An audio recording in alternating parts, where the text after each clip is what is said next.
We are in a series right now, if you've probably already gathered, called Forward, where we're really talking about why we exist as a church. What's our purpose? And specifically, as it relates to our faith communities here in Heartland and Grand Blanc, why are we bringing these two churches together? By the way, if that is news to you here this morning, we are becoming one church, two locations. One location in Grand Blanc, one location in Heartland. And if you just have a lot of questions now that are circulating around in your head, I would invite you to go to grumlaw.com/merger and catch yourself up to speed. I'd like to think that most of your questions would be able to get answered right there.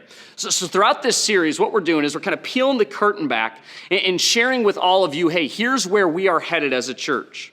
In a lot of ways, these are kind of stake-in-the-ground moments, culture-defining moments as a church. And so if you haven't been with us for the first 2 weeks of this series, this is a really, really important series. I would invite you to head on over to grumlaw.com/messages.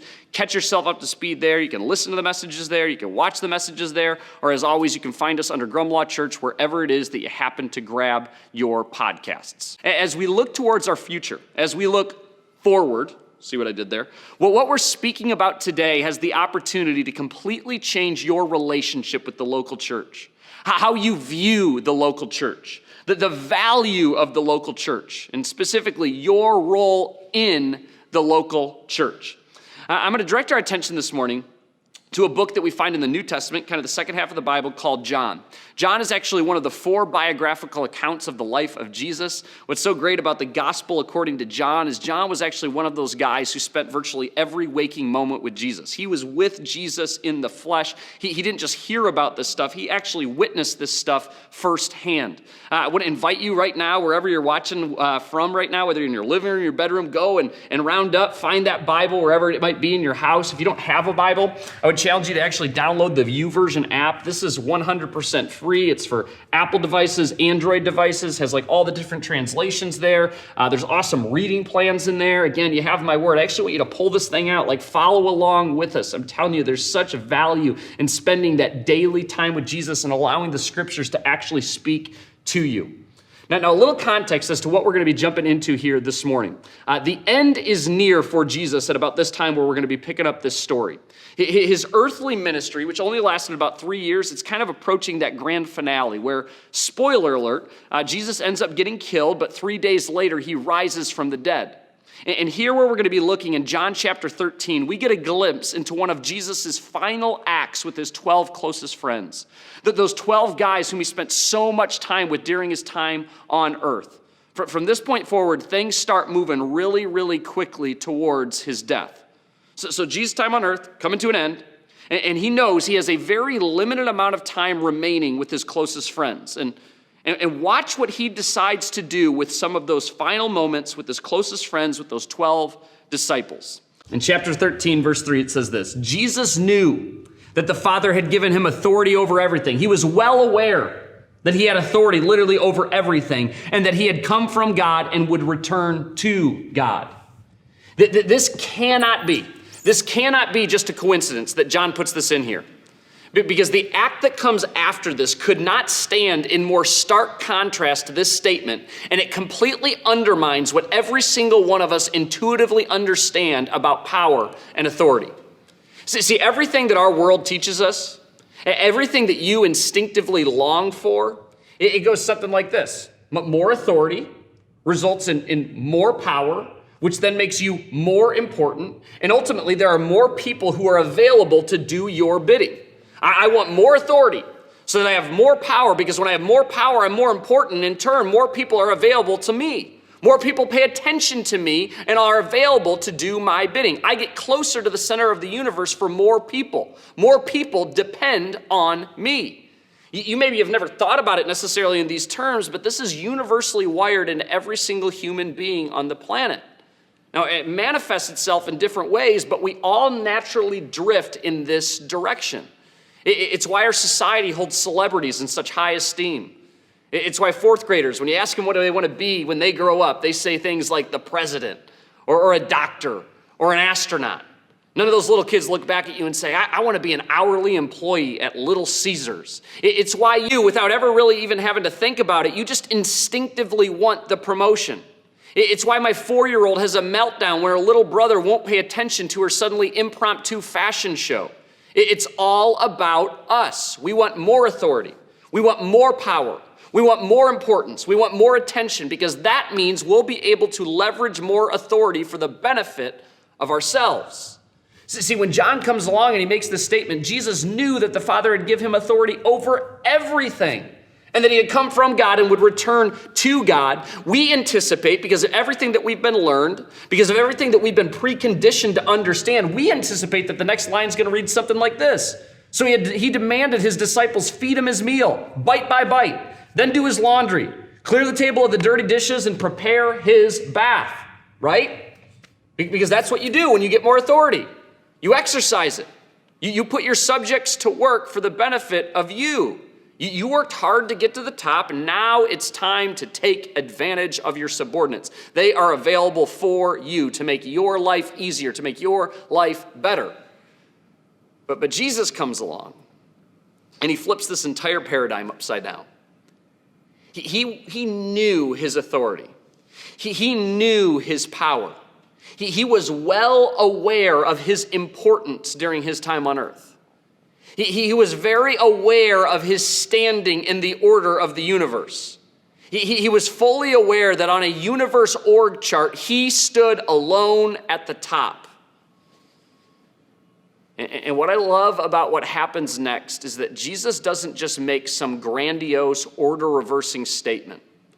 No, in one of his final acts on this planet, he makes sure that his disciples, his followers, subsequently every single person who's watching right now who would identify as a Jesus follower, that we understand exactly what he was talking about.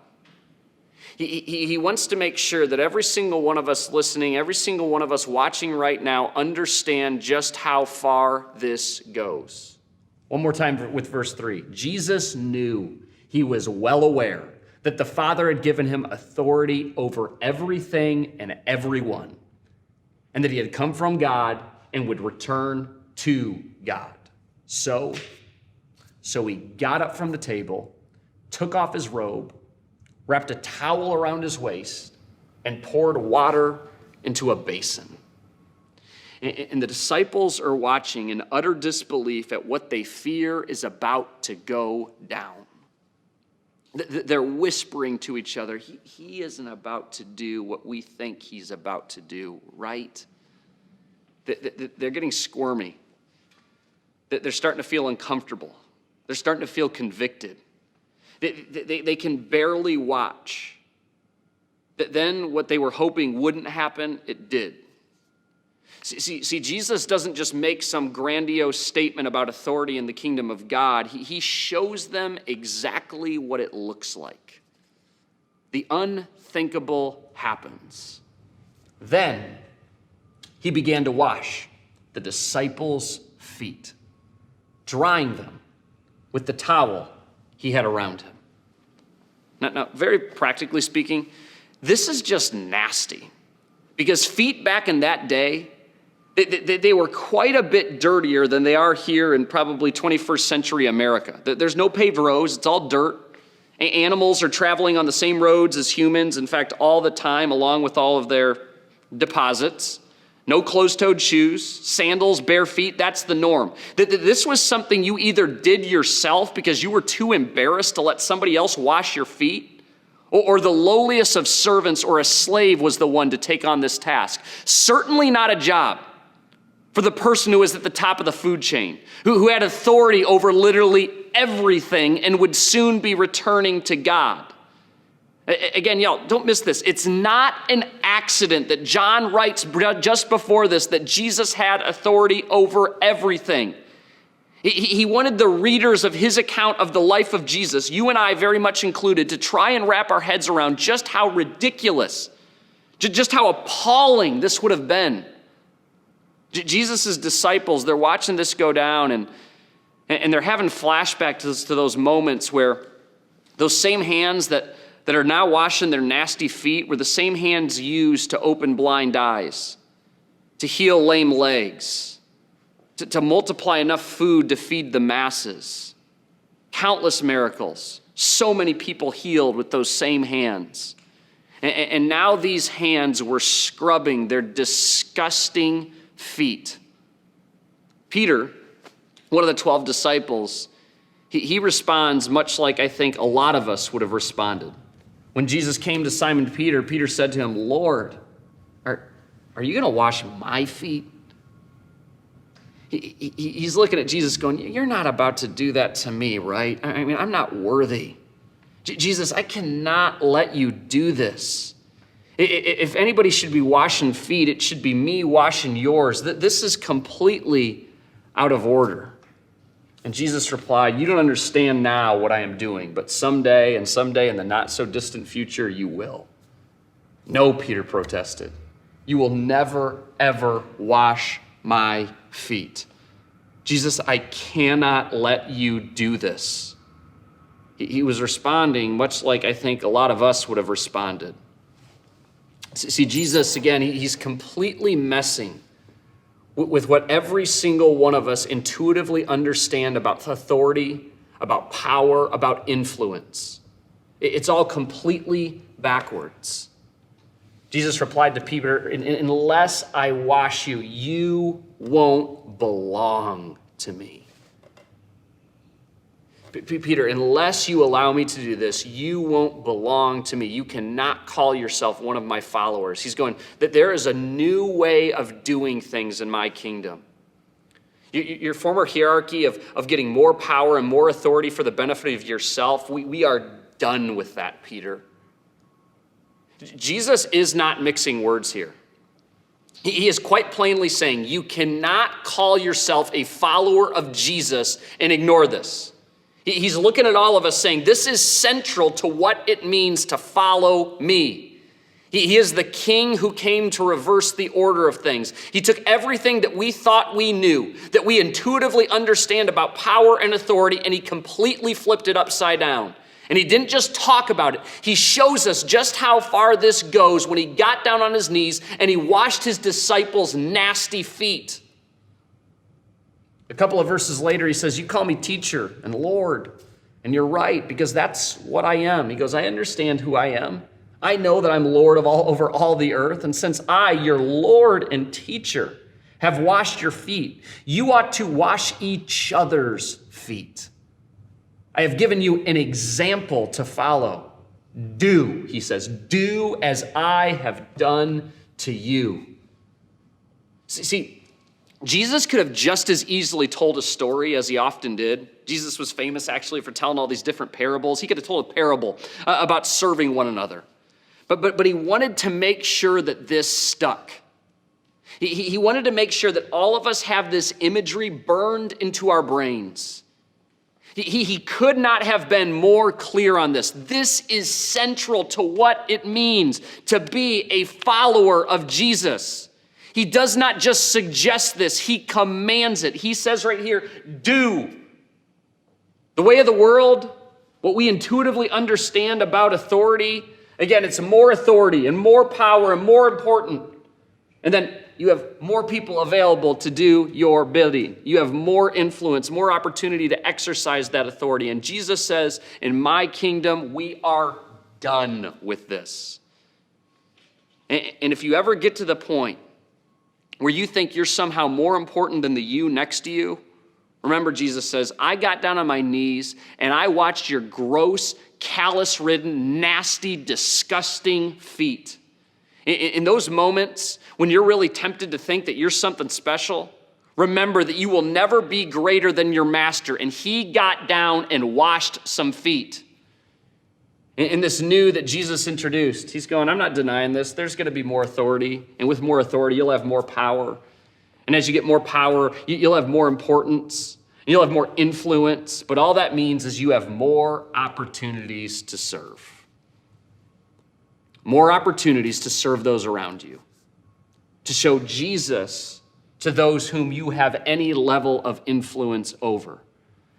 With every new opportunity that God drops into your lap, as a Jesus follower, you have even more opportunity to serve.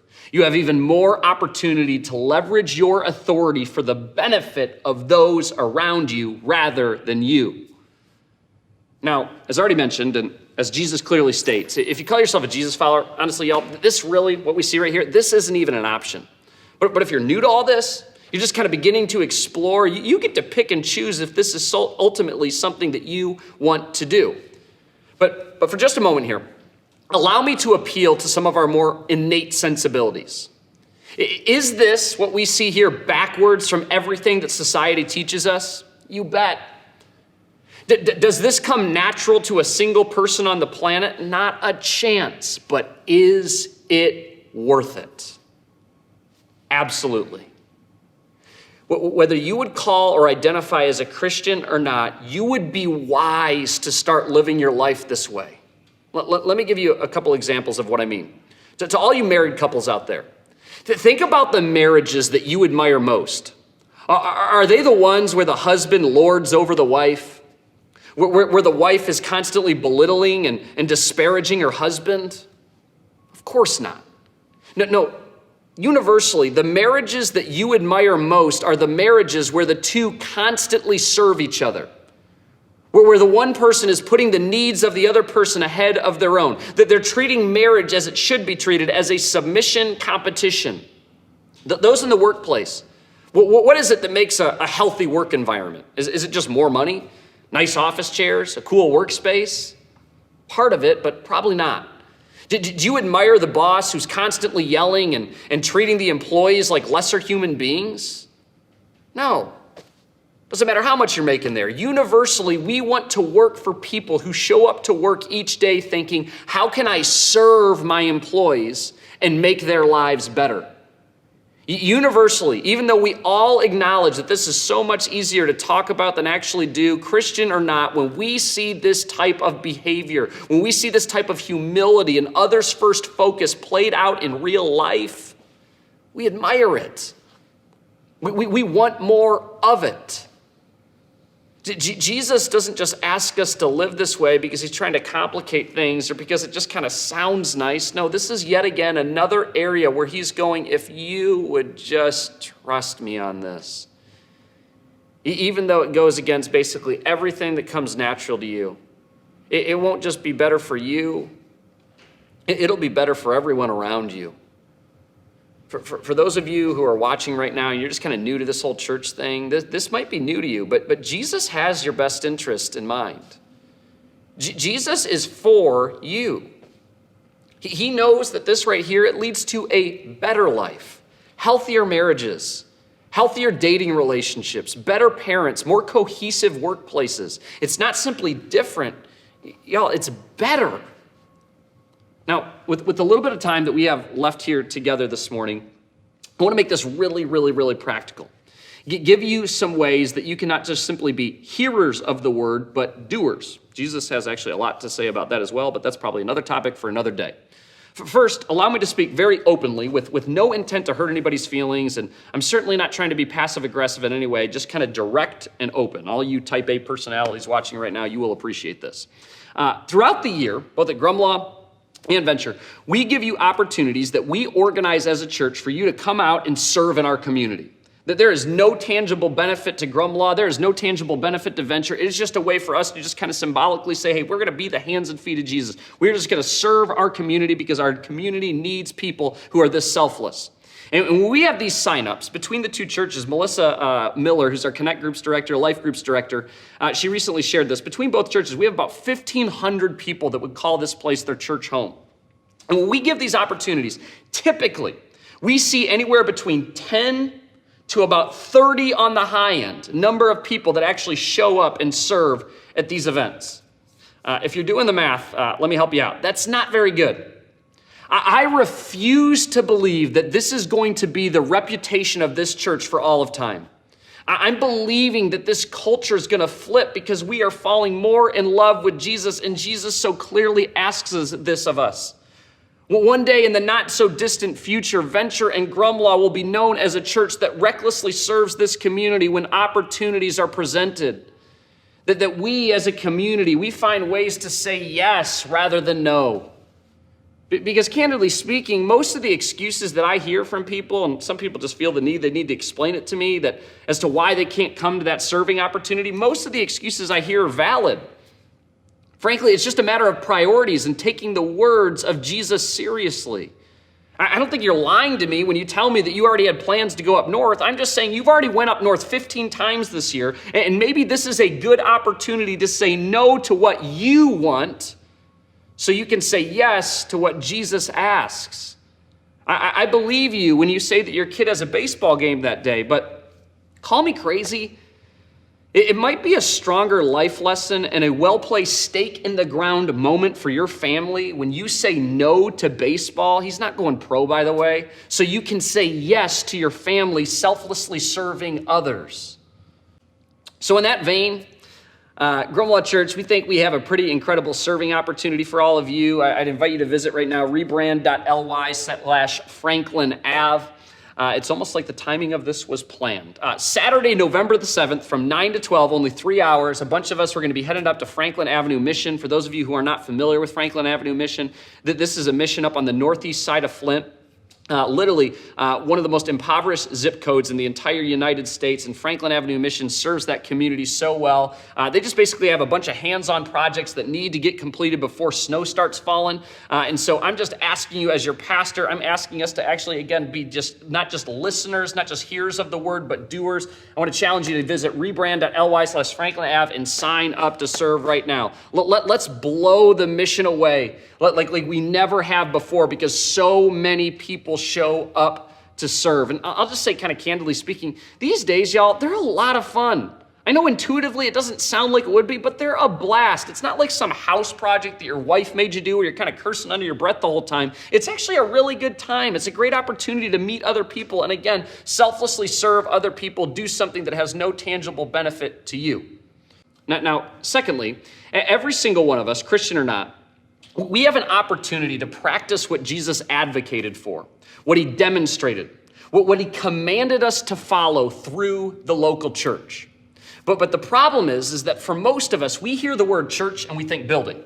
You're not alone in that. I do the exact same thing. We hear the word church and instinctively we think building. And I'm telling you, this is so unfortunate because this was never Jesus's intention. And I believe this is actually one of the biggest translation blunders of all time.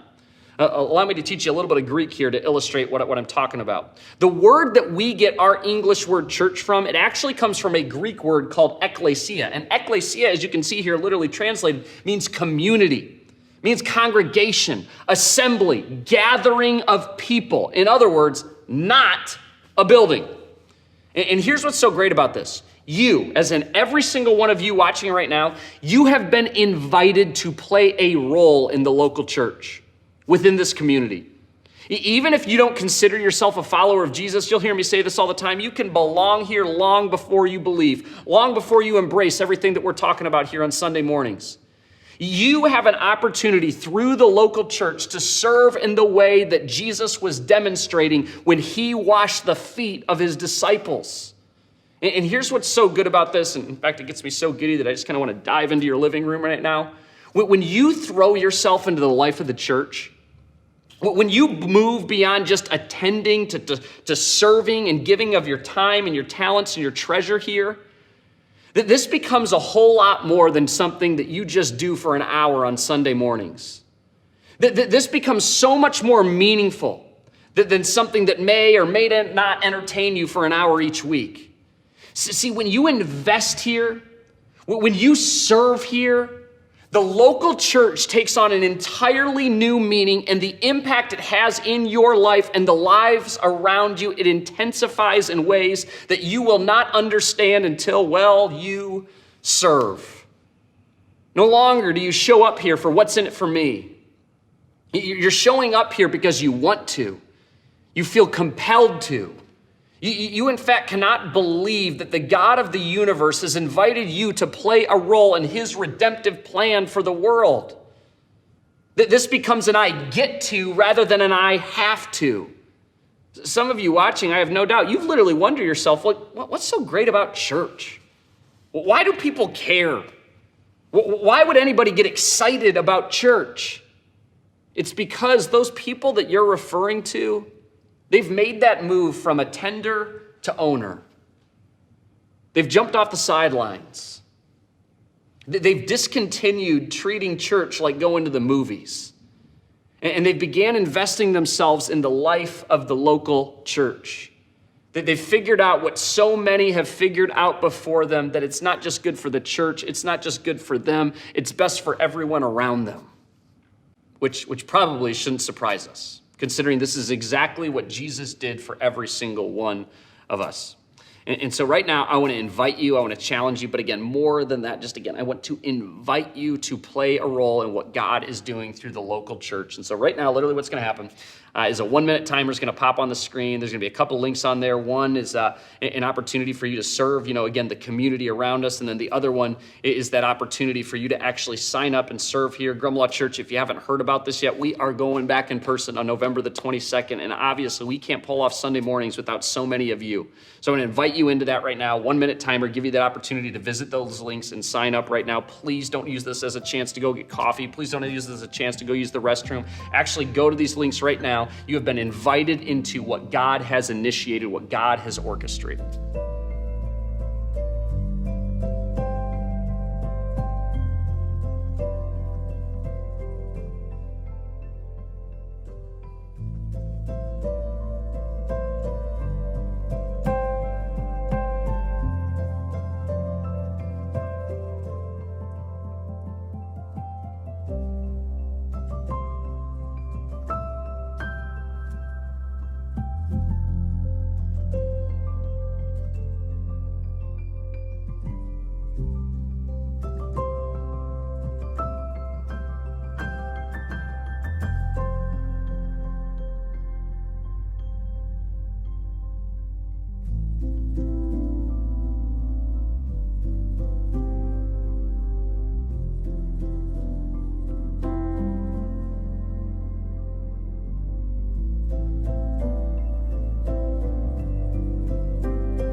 Hey, y'all, I understand. Even though apathy and easy are trying to reign supreme in our lives right now, I mean, seriously, how easy has it been to drift towards apathy and laziness during this 7-month period? If you call yourself a Jesus follower, Jesus commands us to live this way. But even better than that, he invites us to play a role in his redemptive plan for the world. To stop asking, what's in it for me? Stop dating the church. And instead ask, how can I contribute? This is the local church. It's plan A, and there is no plan B. Y'all, if you stay on the sidelines in this thing called the local church, if you continue to drift towards what's in it for me, you'll never understand why the local church is so important, and you'll miss out on the joy and the purpose that comes along with serving what God has set in motion. But if you accept this invitation that Jesus offers every single one of us, if you'll move from a tender to owner, if you'll take ownership in the life of the local church, you'll begin to see God move in ways that previously eluded you. You'll be obedient to that which Jesus has called you to. God will use you in ways that previously seemed unthinkable. And we'll collectively be a part of that someday. Peter's going, Jesus, I cannot let you wash my feet. And Jesus replied, you don't understand now what I'm doing, but someday you will.